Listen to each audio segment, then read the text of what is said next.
Herkese merhaba arkadaşlar. Ben Onat. Vancouver'da yaşıyorum. Reaksiyon ve Vancouver'la ilgili bir YouTube kanalım var.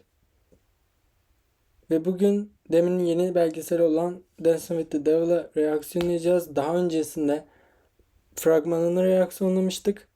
Ve hani beklemediğim şeyler vardı. Şu an aşırı derecede heyecanlıyım. Belgesel 4 parçadan oluşuyormuş söylediklerine göre. İlk 2 partı yayınladılar.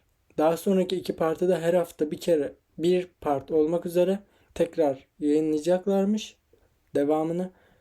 Şu an ilk gelen video 20 küsur dakika ve Losing Control, yani kontrolü kaybetmek adı altında yayınlandı ve çok heyecanlıyım. İsterseniz reaksiyona geçelim.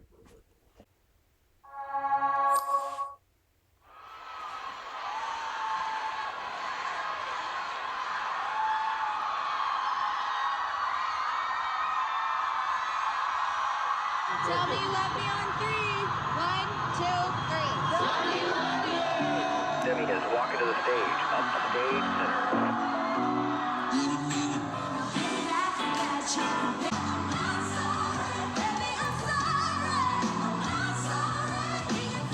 So you have ever done. And you know what? It's just only going to get better from here. Yeah.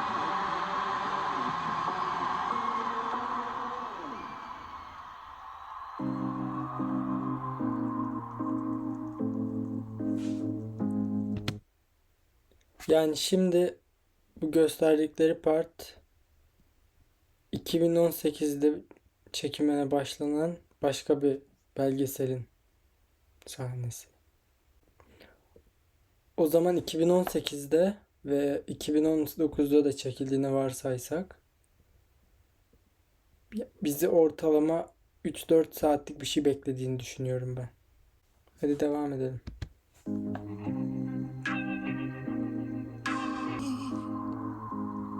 Not like I wanna do this every night.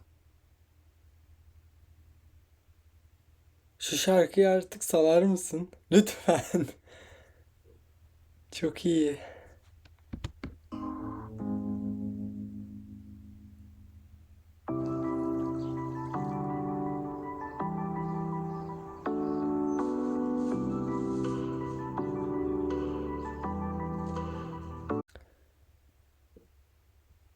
...2020 baharında Demi kendine yeni bir belgesel çekmek için hazır hissetmiş ve kameralar tüm hikayeyi çekmiş. Thank you guys. Pictures up. Lock it up. If we could just try to be quiet, everybody. All right. I've had so much to say over the past 2 years of wanting to set the record straight about what it was that happened. FYI, I'm just gonna say it all, and then if we don't want to use any of it, we can take it out. So you just want to know everything? Yeah. Okay. Wow. You don't want the true story from me. I can't believe y'all are doing this. This is lit, but okay. It's tough because we shot an entire documentary that will never see the light of day. It was before. Ya şimdi dediğine göre çektiğimiz belgeseli kimse göremeyecek. Ya ben izlemek istiyorum, onu da izlemek istiyorum ben ya. She OD'd. This tour has been fun every show. The best way to describe it is that she's just tuned in. She's here, she's present, she's happy. In that documentary, I was allowing the cameras to see the tip of the iceberg. Can we turn the cameras off? I've been working on trying to be free for 13 years. The U.S. tour was absolutely a dream come true, obviously, professionally, but emotionally.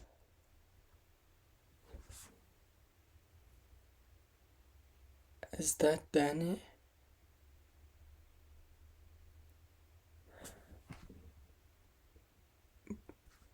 Yanlış bilmiyorsam söylenilenlere göre Demi'nin overdose olma sebeplerinden biri dansçılarından biri olan bu kızmış. Ama ben buna çok inanmadım. Ve şu an belgeselde o da var. Bu da benim kanıtlıyor sanırım. Miserable. You know, I wasn't showing them what I was doing behind closed doors. That felt very disingenuous at the time to talk about prior to actually being on the other side of something. This is the first time where we're really telling the truth, you know, for her. Any time that you suppress a part of yourself, it's gonna like overflow at some point.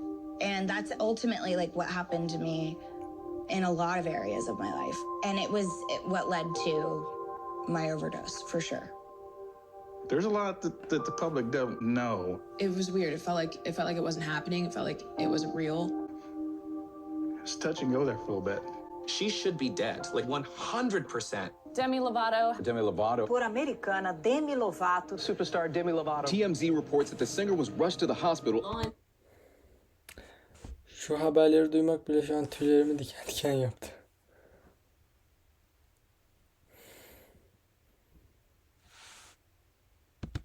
Is stating that she overdosed. The 25-year-old singer was transported from her Hollywood Hills home this morning. Paramedics reportedly found her unconscious, suffering what appeared to be a heroin overdose. Clearly, she knew she was using drugs, but don't know if she knew exactly what she was taking. After leaving her friend's birthday celebration, Demi texted her drug dealer, who she's been using since April, to bring her oxycodone. It is being reported that the oxycodone was also laced with fentanyl. The more the Şimdi anladığım kadarıyla Demi satıcısına mesaj atıyor ve doğum gününden sonra kendi başına kullanıyor.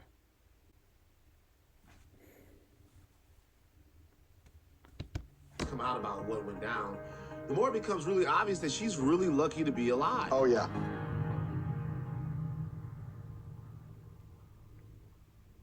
I crossed a line that I had never crossed in the world of addiction. It's interesting that it took me a quarantine to work on this trauma stuff. I have never really taken the time to dig deep and do the work on.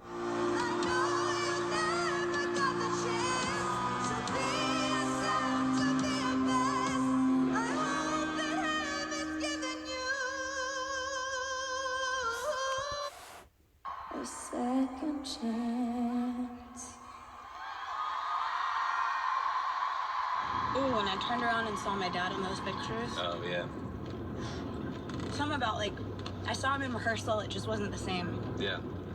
Entered him because he was an addict and an alcoholic. Burada şöyle diyor. Ben babamı tanımadan büyüdüm ve tanımaya başladığımda kendisi bağımlıydı. Alkol ve uyuşturucu. Sonra ben büyüdüm ve babamı aynı temsil etmeye başladım. Ve kendisi anneme karşı kötü davranışlar sergiliyordu. Ama yine de onu seviyordum. And was abusive to my mom. And so I cut him out because I felt like, you know, it was causing more harm than good to have him in my life. His death was very complicated because we don't actually know the exact day that he died. Burada anneme zorluk çıkardıktan sonra onu hayatımdan çıkarmaya çalıştım dedi. Ve öldüğü gün ne olduğunu gerçekten bilmiyoruz. All we know is that by the time he was found, his body was too decomposed to have an open casket. He had been laying there, I think, for about a week and a half before any... Birisi babasının bedenini bulduğunda o beden artık çürümüştü ve yani biri bulana kadar üstünden 1 ya da 2 hafta geçtiği söyleniyormuş. Found him, and during that was Father's Day. So every summer now that rolls around, I spend it kind of thinking, was today the day that my dad died? Is it tomorrow? And then... Babasını buldukları gün aynı zamanda babalar günüymüş ve Demi her babalar gününde benim babam yarın mı öldü, dün mü öldü, bir önceki gün mü öldü diye düşünüyormuş. Also knowing that by the time Father's Day rolls around, like he was just laying there rotting. And that was the fear that I always had for him, was that he would end up, and he did, he died alone. Mental health is something that we all need to talk about, and we need to take the stigma away from it. 6 years ago, I was drinking vodka out of a Sprite bottle at 9 in the morning, throwing up in the car. And I just remember thinking, this is no longer cute, this is no longer fun. And I'm just like my dad. I think that she had some things that were underlying that she was trying to self-medicate, just like I was trying to do when I was taking Xanax. I was trying to self-medicate. You know, she was around for some of the abuse from my first husband. And sometimes I feel like that stayed with her for many years when I didn't know that she probably needed to work with a professional to work through some of that. Annesinin dediği kadarıyla babası annesine zorbalık yaparken Demi bunların %90'ını hatırlıyormuş. Ve annesi diyor ki ben Demi'nin bunları hatırlayabileceğini düşünmedim ve o uyuşturucuları kullanırken onun normal bir ilaç içtiğini varsaydım ve kendini tedavi etmeye çalıştığını düşündüm diyor. Çünkü aynısını ben de yaptım ama ben de işte Xanax kullandım, kendimi düzeltmeye çalıştım diyor. Ama bilmiyordum onun daha kötü bir problemleri ve bir profesyonele gitmesi gerektiğini. Just like I didn't know they were causing issues in myself. And that's why it hurts me so bad when I hear stories of people saying, you know, my family member chose addiction over me. My family member chose alcohol over me, chose this over me. I know too much about addiction and mental illness to think that. I also felt a lot of guilt over the years because I've been such an advocate for mental health. Sometimes I have bad body image days. I look in the mirror and I don't like what I see. Yet here was my father who had bipolar schizophrenia, and then on top of that, the disease of addiction, you know, and I hadn't helped him the way that I would have helped other people. And that really ate up at me, but ultimately, like, I know that he needed help himself. Sobriety has to be your choice and no one else's. If it is someone else's choice for you, then it won't last. Making a pact with myself saying, if I don't win this pageant, I will never eat again. Then you put me... Şimdi burada diyor ki annemin ve aile fotoğraflarının hepsine bakarsanız herkesin çok iyi gözüktüğünü göreceksiniz. Annemin magazin dergilerinde olan fotoğraflarına bakacak olursanız ne kadar güzel olduğunu göreceksiniz. Ben küçükken yarışmalara katıldım diyor. Yarışmaların tüm anlamı nasıl gözüktüğünle ilgiliydi. Güzellik yarışmalarıydı diyor. Ve o gün kameraların önüne geçip sahneye çıkıp kendime söz verdiğimi hatırlıyorum diyor. Eğer bu yarışmayı kazanmazsam bir daha yemek yemeyeceğim. In front of a camera and on stage, and it's just like, of course I'm going to... So many people that depend on you, and that several years of my life that I have really trying to make it what I want. It wasn't until the last few years that I really fully realized the impact that eating disorders have had on her. We had to be very careful what we ate around her, which sounds insane, but maybe some of the control that she had with her last team was put in place to help her so she wouldn't relapse in her eating disorder, but it totally backfired. Like, yakın arkadaşın dediğine göre Demi'nin yeme bozukluğu giderek artmış ve bizler arkadaşları olarak yanında ne yiyorsak çok dikkatli davranıyorduk diyor. Bunun sebebi olarak da eski takımından insanların ona çıkardığı sorunlar ya da düzeltmeye çalıştıkları için alıştırdığı şeyler. Ama bu kesinlikle işe yaramadı ve tam tersi zıttı olarak daha fazla yemesine sebep oldu diyor. The control and the restriction was way too toxic for her and she was miserable. My team has consisted of assistants, a wellness coach, a dietitian, Wow. Takımım diyor birçok insandan oluşuyordu. Diyetisyen, besin mühendisi, terapist, bir nevi yine terapist, spor hocası, yani çok fazla. Therapist. I've had all these people in and out of my life. I feel like decisions have been made for me more so than I've made decisions for myself. I do feel like she had been... Ve dedi ki sanki kararlar benim yerime verilmişti ve o kararları ben vermiyorum. Such a pressure cooker of control and trying to keep her well, and it had just eaten away at her. There were times where I had to spend the night because she ate a cookie. Always walking on eggshells, no matter what. What I was eating, around who, what we had in our dressing room, what kind of food. It was very intense. Everyone around her had to be drug tested. You know, she wasn't allowed to hang out with anybody that wasn't sober completely. Aynı zamanda eski takımından olan kişiler konuşuyor. Asistanı hala duruyor mu bilmiyorum. Ve dansçısı diyor ki ben sanki yumurta kabuklarının üzerinde yürüyorum. Kimin yanında ne yiyorum, kim ne yiyor, herkes her şeye dikkat ediyor. Herkes her zaman test ediliyor uyuşturucuya karşı. Uyuşturucu testi pozitif olan kimsenin Demi'nin yanında bulunmasına izin verilmiyor. There were times where I was just like, she's miserable. I'm just not feeling comfortable in my body right now because I stopped being so strict with food so that I could get more peace with it rather than like living my life in a diet. I put on like a little weight. So like I don't want to go on stage every night in clothes that are like showy. 2018'den devam ediyor ve sahneye çıkmak istemiyordum diyor. Bütün elbiseler gösterişli ve ben bedenimle mutlu değildim. Diyetimi bozdum ve buna devam edemiyordum. Bir barış sağlamam gerekiyordu. A part of the problem is too is like the sketches that they draw. Everything looks good on a sketch because it's a 10-foot, 90-pound model with a 5-inch waist. Burada da diyor ki her şey çizdiğin modelde çok iyi gözüküyor. Çünkü 1.70 boyunda 60 kilo bir kadını çiziyorsun. Ve ben bu değilim. There's just so much pressure as a female in the industry to look a certain way and to like dress a certain way. And that shit is the stuff that I used to look up to. That shit's really triggering. I started relapsing in my eating disorder.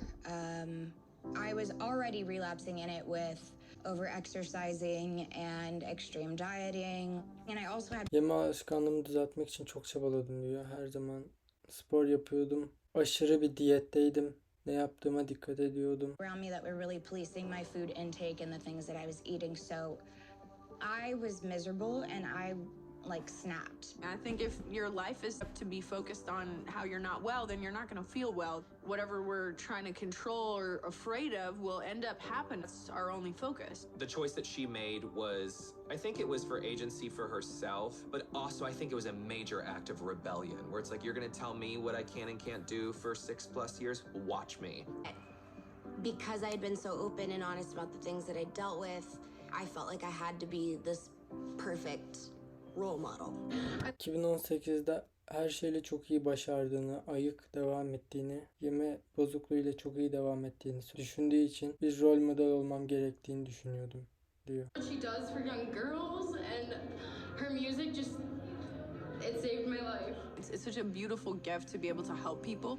At the same time, you become a martyr in a way that is so isolating, and I think it just gets...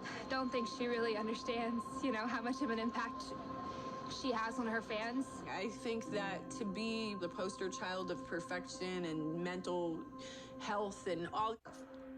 The legendary, iconic Demi.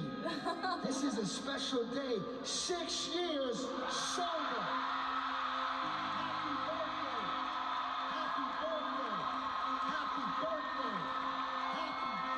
Demi uyuşturucudan dolayı rehabilitasyona yatmış ve 3 ay içerisinde hayatıyla savaşıyor olacak.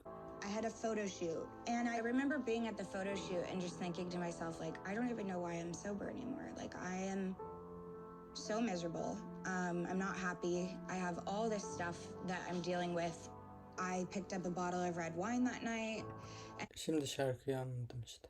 Birkaç gün sonra bir fotoğraf çekimindeydim diyor. Fotoğraf çekiminde aynada kendime bakarken neden içki içmediğimi, neden ayık olduğumu düşündüm diyor. Hayatımda mutlu değilim. Sorunlarımla uğraşıyorum. Yarım saat olmadan birini aradım. Wasn't even 30 minutes before I called someone that I knew had drugs on them. I'm surprised I didn't OD that night. I ended up at a party. I just so happened to run into my old drug dealer from 6 years before. And like the odds of that happening was crazy. And he like had a duffel bag. And O gün partiye gitmiş. Partide eski uyuşturucu satıcısıyla karşılaşmış. Ve o kadar gariptirdi ki uyuşturucu satıcısının elinde bir paket dolusu uyuşturucu varmış. I just went to town. I went on a shopping spree. That night I did drugs that I'd never done before. I'd never done meth before. I tried meth. I mixed it with Molly, with Coke, weed, alcohol. Hiç meth kullanmadığını söylüyor ve neden o gece overdose olmadığına şaşırmış. Çünkü her şeyi birbiriyle karıştırmış. Bütün uyuşturucuları, alkolleri. Oxycontin, and like that alone should have killed me. So when she had texted in 2018 and was talking about deciding to drink again, it was like sound off the alarms. I remember driving back to her house, running to her side, and I was like expecting to walk in on her like, you know, face down, ass up, passed out on the floor like she had had a drink the night before, so now the world was over. And she was kind of sitting in bed, very aware of what the decision that she'd made. And then she was drinking and fine, and, you know, until it wasn't fine. Matthew'in dediğine göre içiyormuş. İlk mesajı attığında içmeyi tekrar düşünüyorum diye. Matthew bir ambulans gibi alarm seslerini duymuş. Yani hissetmiş ve direkt yanına gitmiş. Yanına gittiğinde bir bardak içtiğini ve Demi'nin üzgün olacağını sanıyormuş ama Demi içiyormuş ve iyiymiş. Ne yaptığının da farkındaymış. At night, we didn't really have necessarily the conversation of honesty that I wanted to start out with. I think in family, the thing was is that we didn't really know about the drugs. She can hide stuff really, really well. It was only like 2 weeks before I was introduced to heroin and crack cocaine. Yakın arkadaşı diyor ki Demi çok iyi sır saklayabiliyor. Kendi sırlarını bizden çok iyi saklıyor. Ve bize hiç bahsetmedi. Biz de hiç göremedik. Demi uyuşturucu kullanmaya başladığında ilk defa kokainle tanıştığı zaman resmini gösteriyorlar. I started using recreationally, and obviously like you can't do that with heroin before you become addicted to it. Are we talking about heroin? Are we doing that? Yeah. Okay. Okay, then I'll just tell you the real. I'll just give you the real. There was so many red flags. I mean, we had done a game night. She disappears from game night. Everyone's kind of looking to me like, Syra, where is she? And so I go upstairs and I find her in the bathroom, and she's got, you know, tinfoil, and she's smoking something. Heroinle de ilk defa karşılaştığı zamanmış ve arkadaşları bunu görmeliydik diyor. Ve Sera bir gün banyoda yakalamış kendisini. Her oyun gecesinde Demi ortadan bir anda kayboluyor.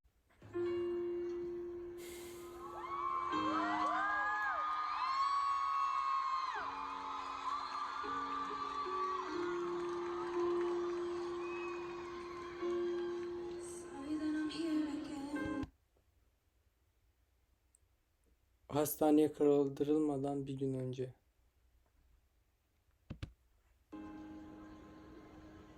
I forgot the words.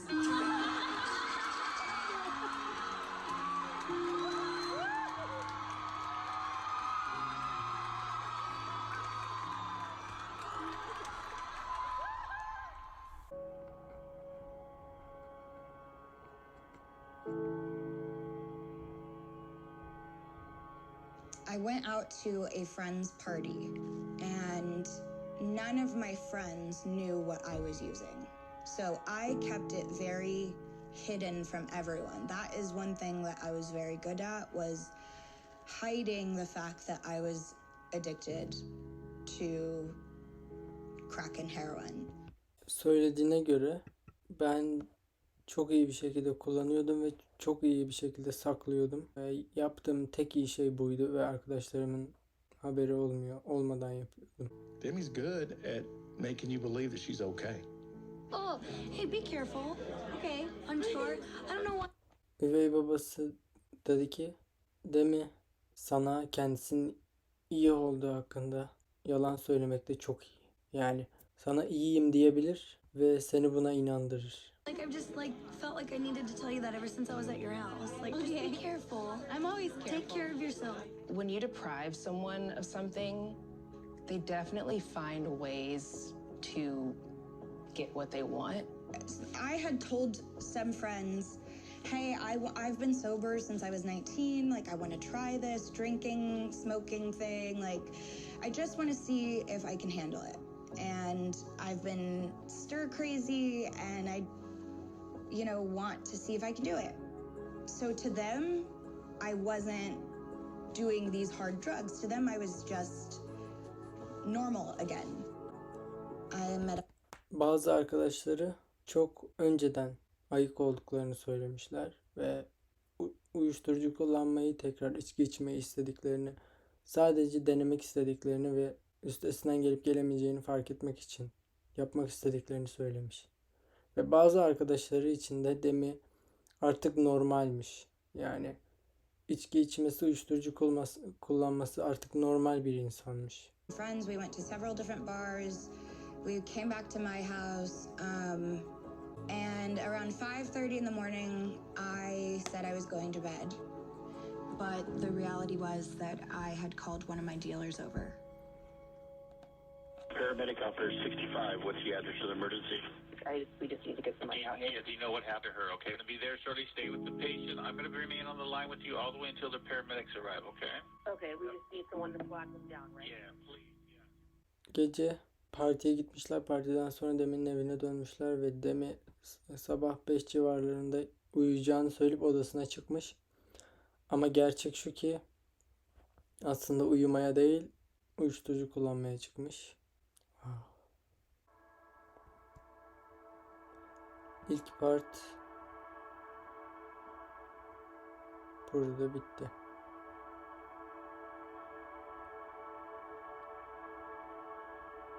Bugünkü videomuzun sonuna geldik. Daha fazlasını istiyorsanız yorumlara yazmayı unutmayın. Beğenmeyi ve abone olmayı unutmayın lütfen.